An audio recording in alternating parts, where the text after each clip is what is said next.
edit that intro a little bit now. We got to add a little bit more subs, you know? Okay, But we're back with episode 31 of Mic Cuddles after a very long 12 weeks. And Dave's rocking the coolest shirt I've ever seen. That is a dope shirt. Dope shirt. I'll put the link into like all the guts of the podcast and the YouTube stuff. So yeah, we got to get that link out there. That shit's fun. This shirt's good. It's nice.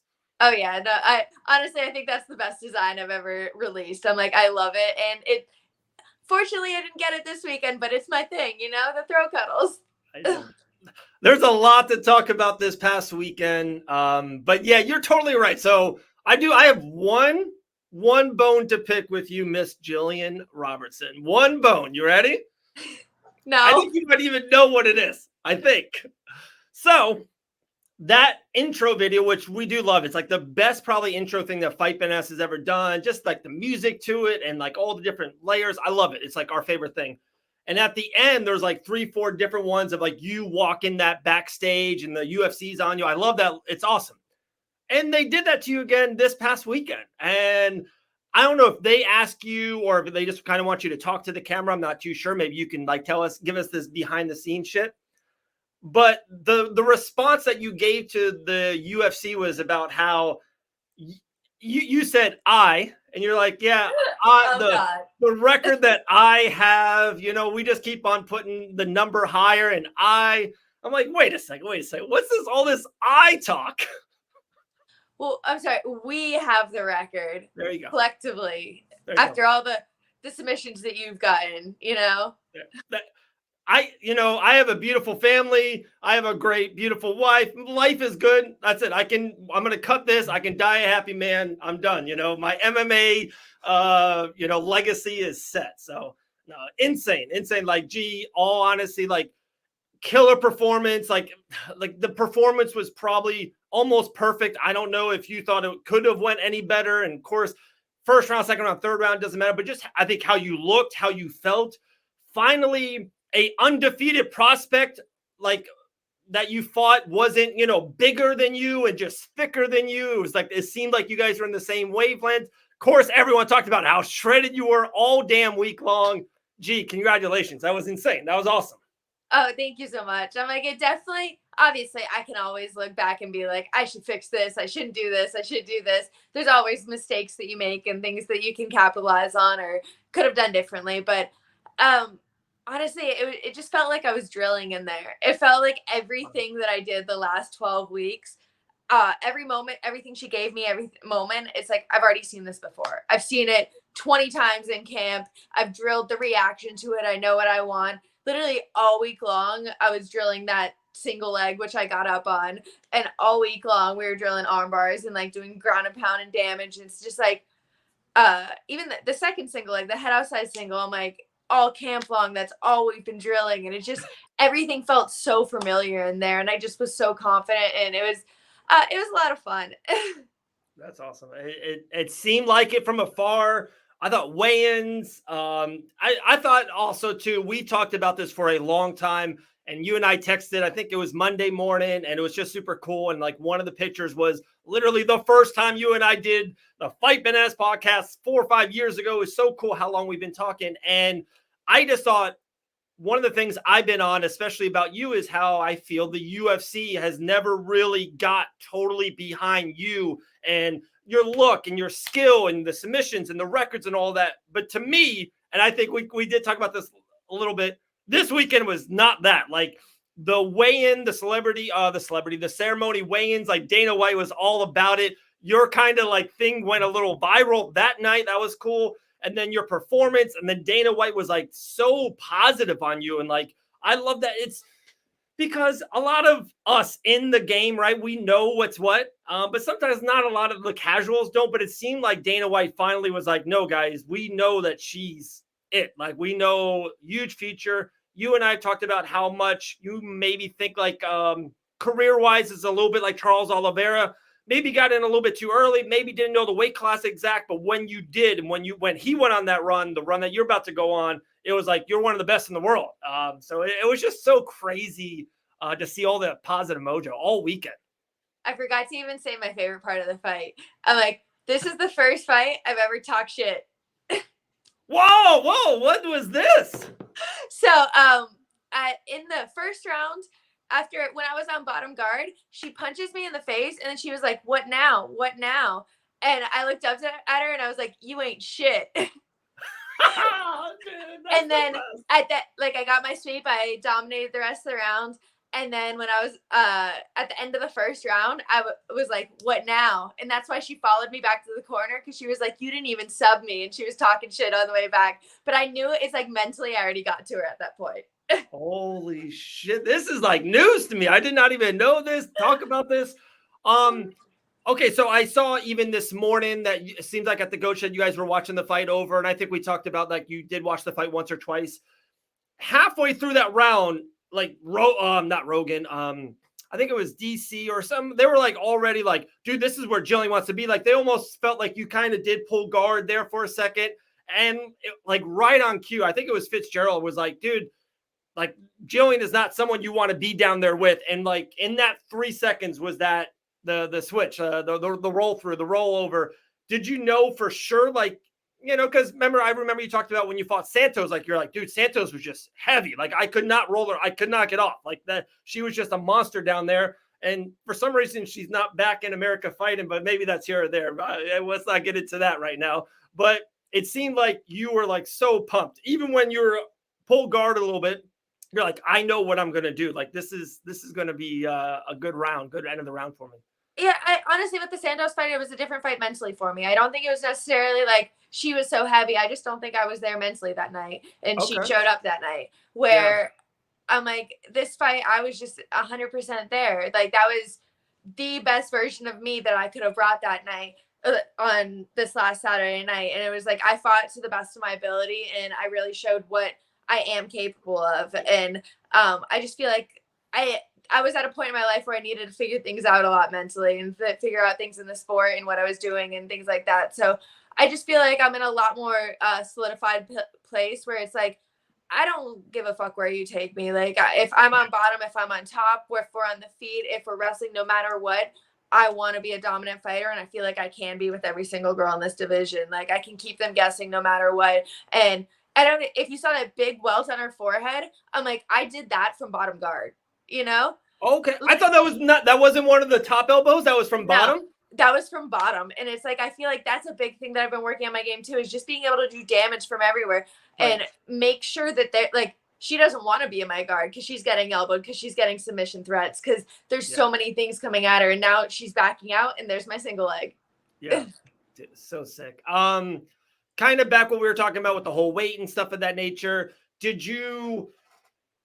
Was it more mentally that you felt like, dude, I'm fine here. I can control anywhere, any spot, or was it a little bit, of course, physically, just you, that 10 pounds, you how you felt and looked and felt, and of course the girls, we talked about that, the 125s or 145s or 143 fight night, and you're 130 or 128. You're like, hey, that's my walking weight. Was it more physically or mentally stronger that you felt inside the cage that night?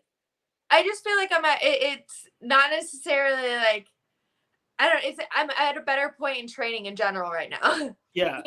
Just, I feel like I've been at Coach Head for a year. I have Dean, and I feel like I've really found, like, I guess what I need. I don't feel like it necessarily makes a difference as much of like the size of the girl or things like that. I'm like, I think it's just that I've found what I need specifically to function at my best.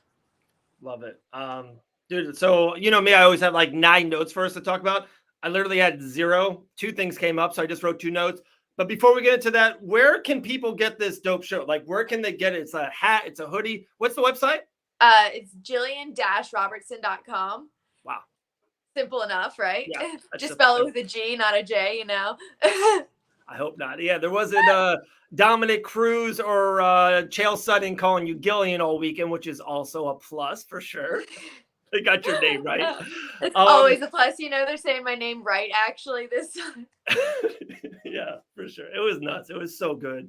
All right. I got like I got so many stuff. I really do, because this is what I want the show to be like. I want you, if you have like cool stories behind the scenes or backstage or something with Max Holloway or with weigh-ins like that, we do want that. But you mentioned Dean Thomas, and I think people would like to know maybe, and maybe you wanted like, oh yeah, Dave, for sure, it's fun, or maybe like if you don't want to talk about it, I get it. But what's like the mojo between Dean and Awesome? Like, what's the mojo? Because it seems like from afar, two totally different guys. Seems like two totally awesome guys, but just different. Like, how is that mojo?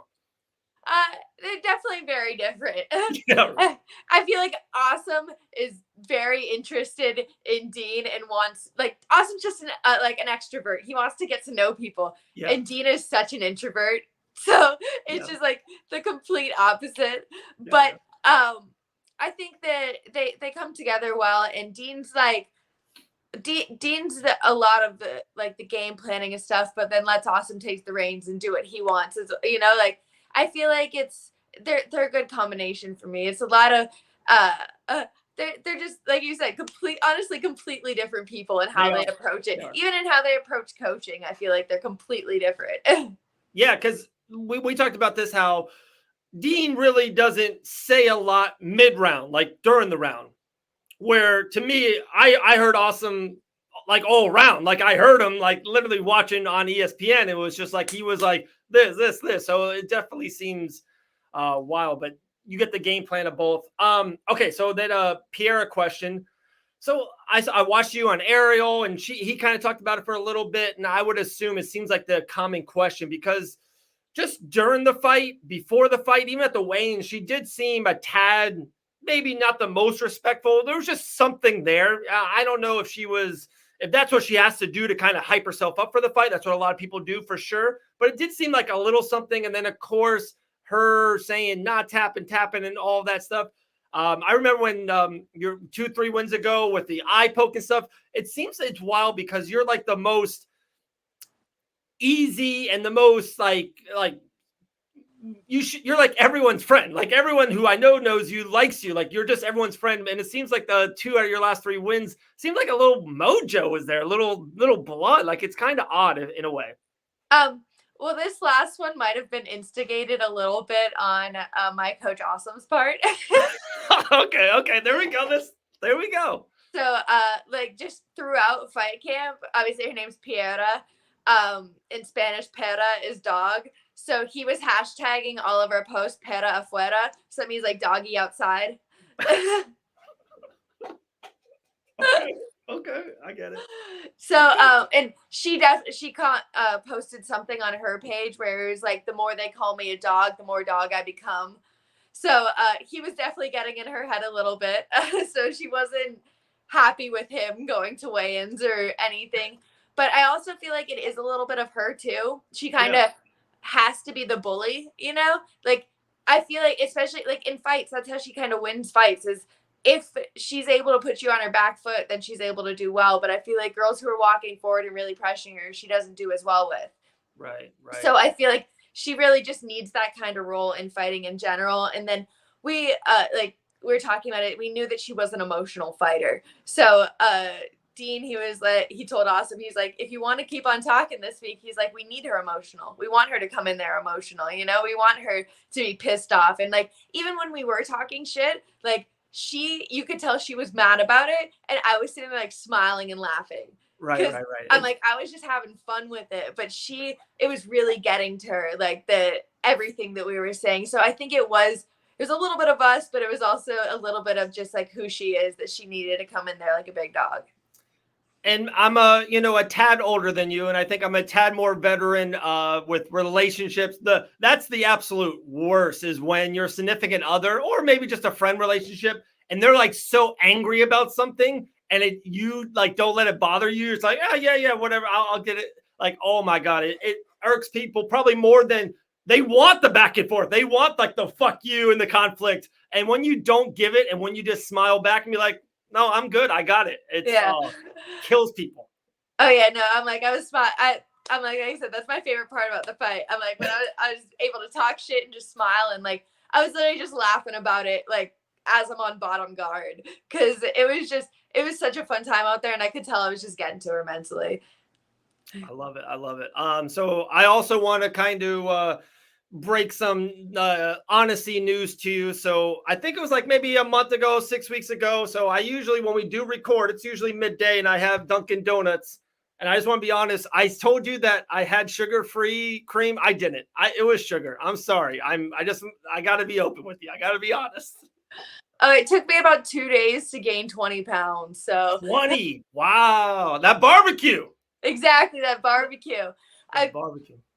Every single day this week, I've done cardio though. So, dude, we're doing Vancouver. something. Vancouver. I know you're like, it might be a tad too soon, and maybe it is. And, and I don't know, you never know if they give you like the perfect matchup, you might be like, damn, like Ariel said the same thing. You're like, gee, how about this or that? You're like, oh, I don't know, but that's crazy. Even another fight just got announced for UFC 289. It's crazy. A lot of stuff's happening. All right, Max Holloway. Oh, okay. So after the fight, of course, I would assume you're on cloud nine, just everything you worked for, the diet, months, cardio, training, just livelihood. It's been 10 months, 9 months since you've been in there. You got to be in the greatest mood ever. Did you watch any other fights? Was there a fight where you're intrigued with? Did you watch the Max Holloway Arnold Allen fight? Because that fight was fucking awesome. So good.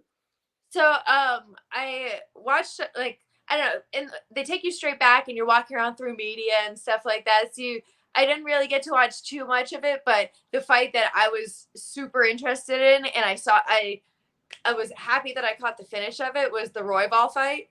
Oh, yeah.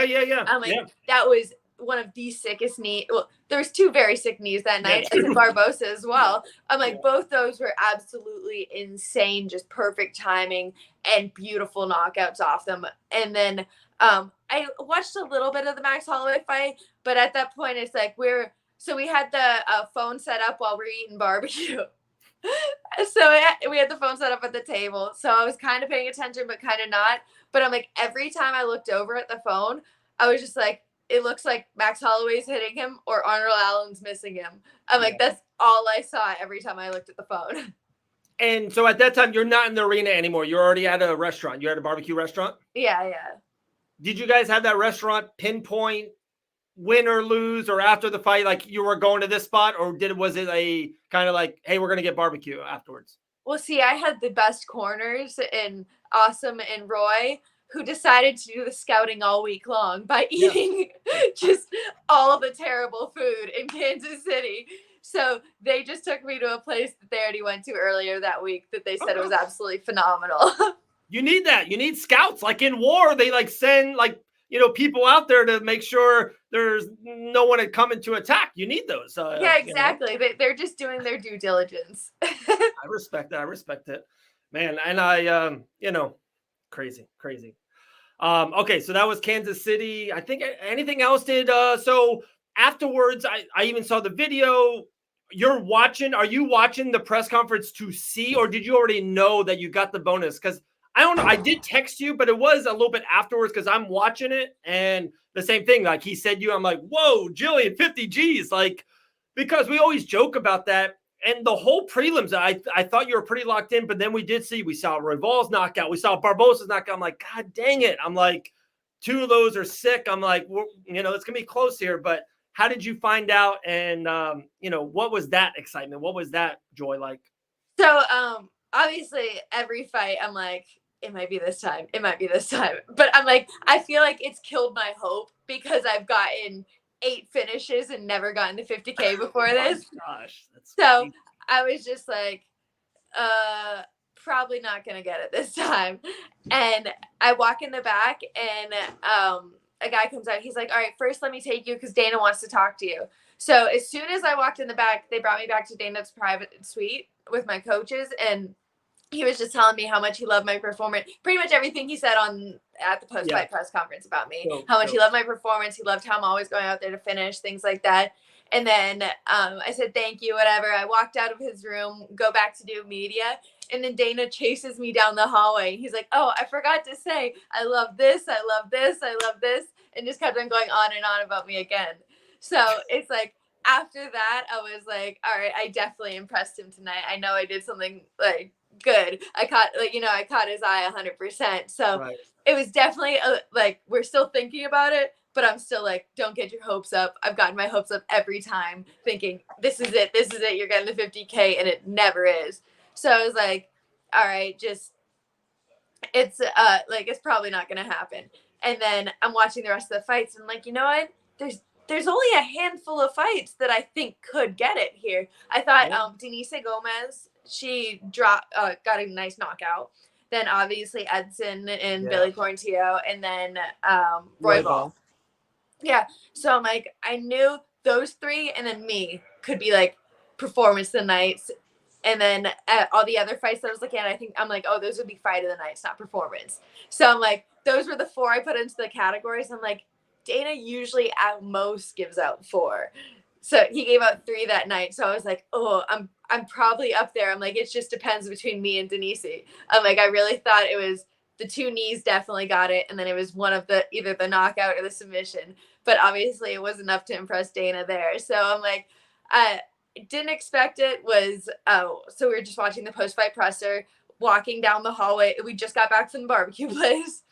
So we're just walking down the hallway and watching it, and we, for some reason, the video kept on skipping and we couldn't get to the right part. And then we hear the reporter, he's like, so we know you gave her a bonus, but Gillian Robertson. I was like, oh, and that was the moment I knew.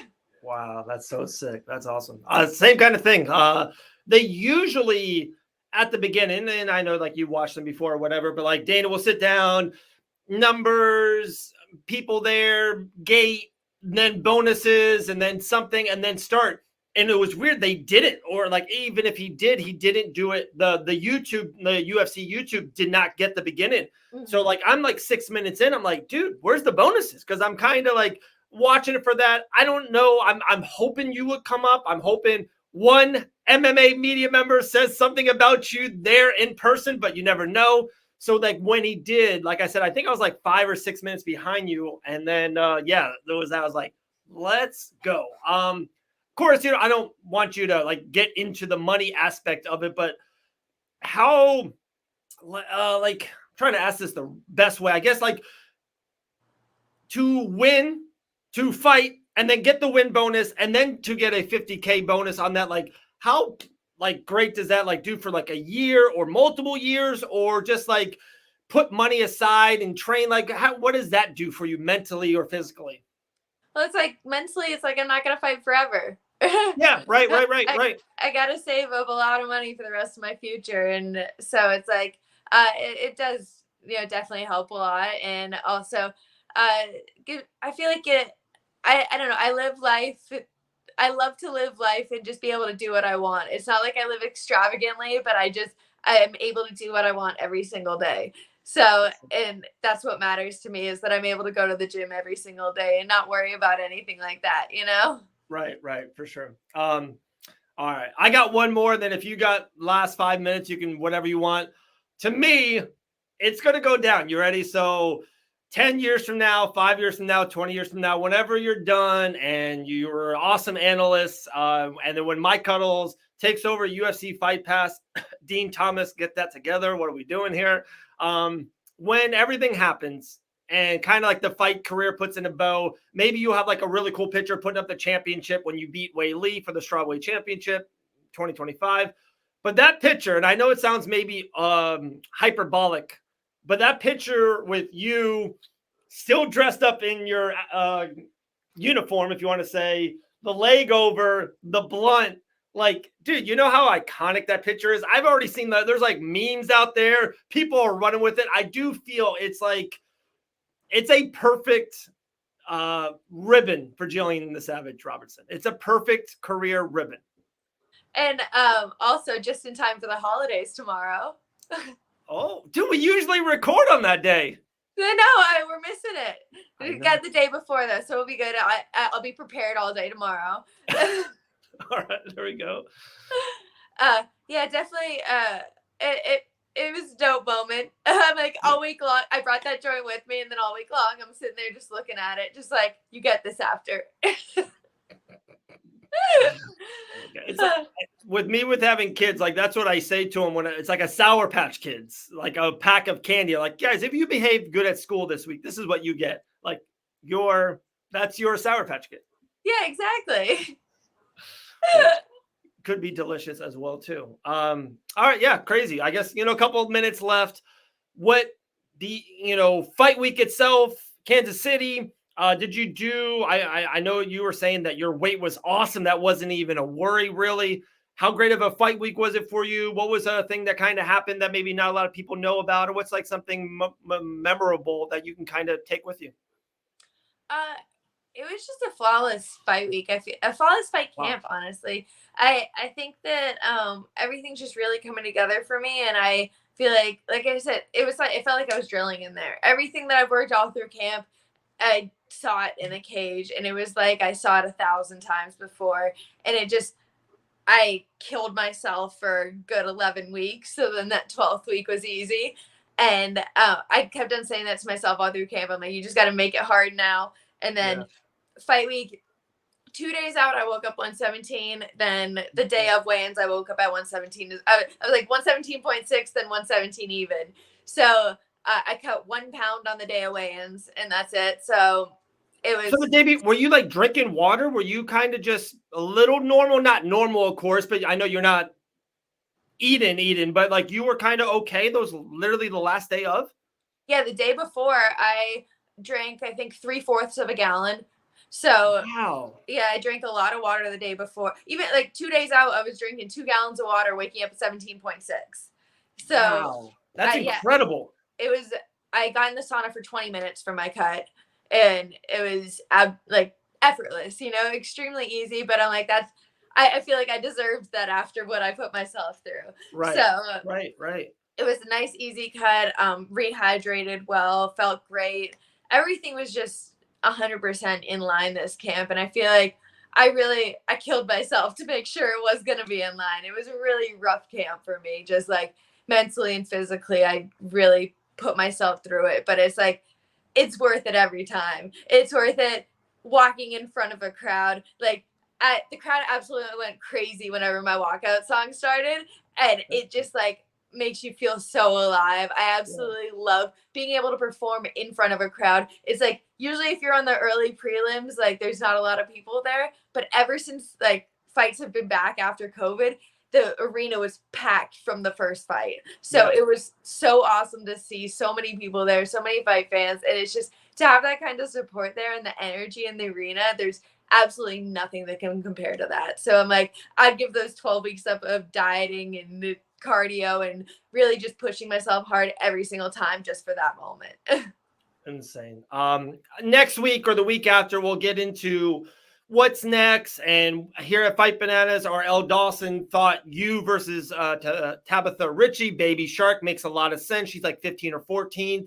Of course, you and I always joke about the Mackenzie Dern fight that I do think, I really do now, honestly, that's going to happen. You're probably one win away. And Mackenzie, if she even win or lose, I think she'll be 5 to 7 to 9 in that range. You'll win, you'll be 12th, 11th in your momentum. That makes a lot of fucking sense. It would Oh be yeah. awesome, honestly, as a fight night main event, you and Dern. I think that's a sick poster. There's some red involved. I like that. But before we get into a lot of that, one more of like this week, and you kind of just said something there that was like, so it jumped at me about how camp, like it was flawless, but it was so hard and difficult.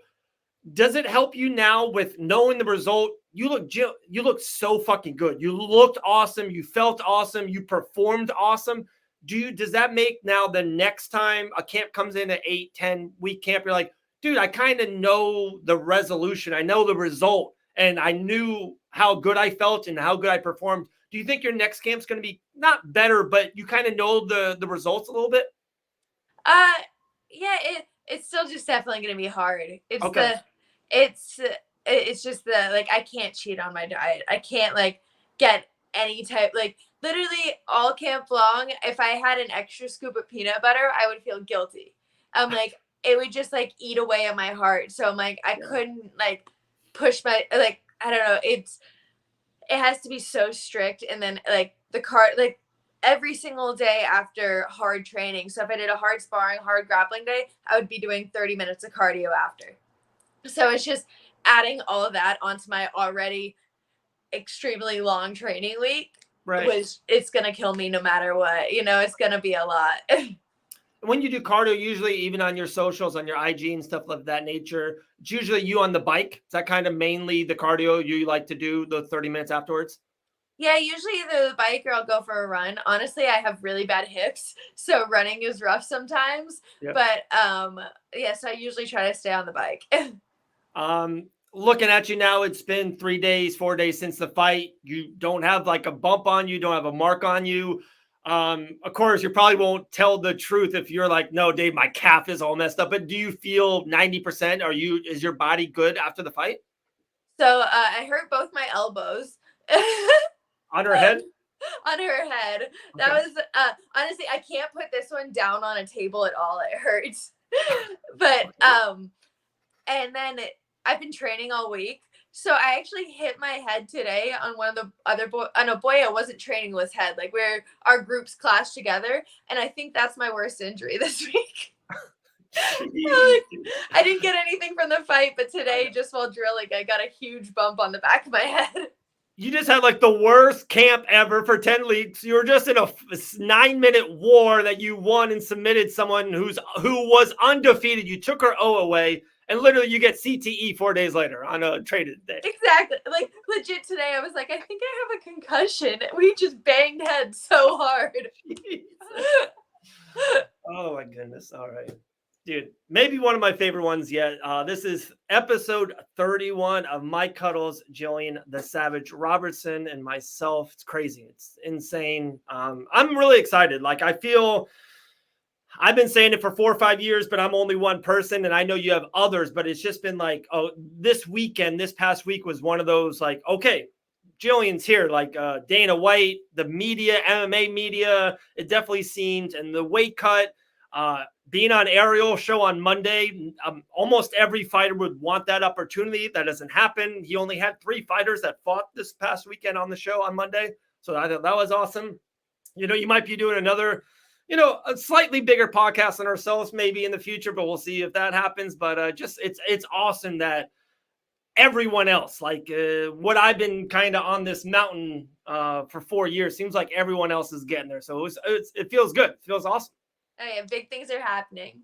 Big things are happening. And guys, make sure go to Gillian-Robertson.com. Look at that shirt, man. That choke's impressive. That might be maybe you can find it. Maybe we can put that out there. Like maybe people can try to see what that choke is from. I don't know. I love it. Awesome. Guys, we appreciate any last things, any kind of shout outs or any kind of thank yous to anything, or we can wrap it. Just obviously shout out to my team at the Goat Shed and my head coach, Dean Thomas. I'm like, both of them are the reason I'm able to do what I'm able to do, the reason I'm able to go out there and perform. I think, it's absolutely amazing how prepared I was going into this fight. And follow them both on Instagram because they both have awesome Instagrams. They do. And so does yourself, Savage_UFC. That was awesome. That was one of the best ones. A crazy great week. So pumped, so excited for you. And yeah, I think it's the start. It's the start of something very, very big. All right, we might be back next week. We'll see. We'll see where you're at mentally or if you're traveling of anything of that nature. But I think in the next 2 or 3 weeks, we've talked about this. I think we bring on a guest. I think it's got to be Dean's time or it's got to be Awesome's time. It's got to be one of those coaches' time and just have a fun little chat with them. And we'll see. We'll take it from there. Yeah, sounds good. Awesome. See ya.